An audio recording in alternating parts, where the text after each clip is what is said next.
Nous revenons de notre réunion préparatoire par rapport à la Journée internationale de la femme édition 2025. Donc toutes les femmes ici de différentes corporations, nous sommes retrouvés ici, les femmes étatiques, femmes politiques, femmes des Nations Unies, organisations internationales, les femmes des associations féminines. Nous sommes venus planifier la journée. Comme vous le savez, le 8 mars, c'est un événement international, une occasion de mobilisation pour la cause de la femme. Au niveau national, le focus est plus mis sur les droits, égalité et autonomisation, donc pour les filles et les femmes. Et au niveau national, on parle de la femme, où les femmes, les filles au centre de toutes les ambitions. Mais nous, au niveau provincial ici, un accent particulier est mis sur le contexte sécuritaire que vous connaissez. Nous pensons que les droits qui doivent être respectés, mais nous pensons aussi que la femme doit être au centre de toutes les initiatives qui concernent la paix et la sécurité.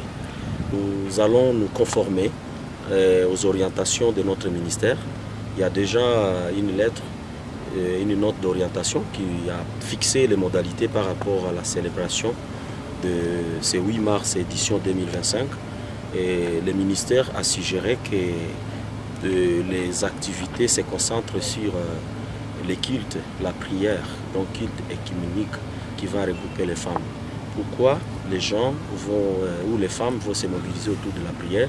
C'est seulement tout en considérant la situation que nous traversons. Comme vous le savez, notre pays dans la partie est. Ici, nous allons parler de site Kivu Nord Kivu, ici à Ituri. Et nous sommes touchés par la situation sécuritaire et humanitaire préoccupante. Donc le ministère a voulu qu'il y ait ces cultes de solidarité où les femmes vont prier, vont demander la grâce divine pour la RDC.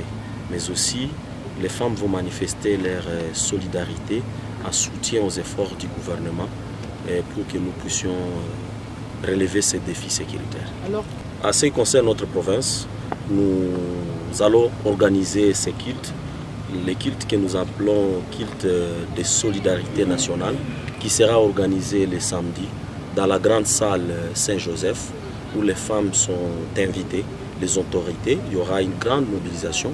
Ici, lorsque nous parlons de femmes, ce sont des femmes de toutes catégories. Ce sont des femmes ménagères, ce sont des femmes paysannes, ce sont des femmes étatiques, les femmes des ONG, ce sont des femmes artistes. Donc toutes les femmes doivent venir, les autorités. Nous aurons notre culte.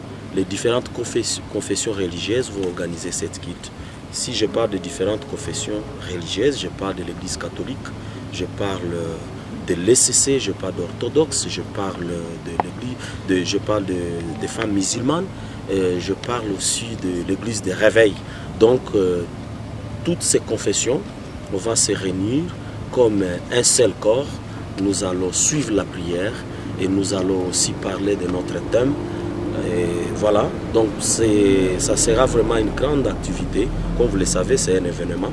Donc nous devons sensibiliser les mamans, sensibiliser tout le monde pour être là. Voilà.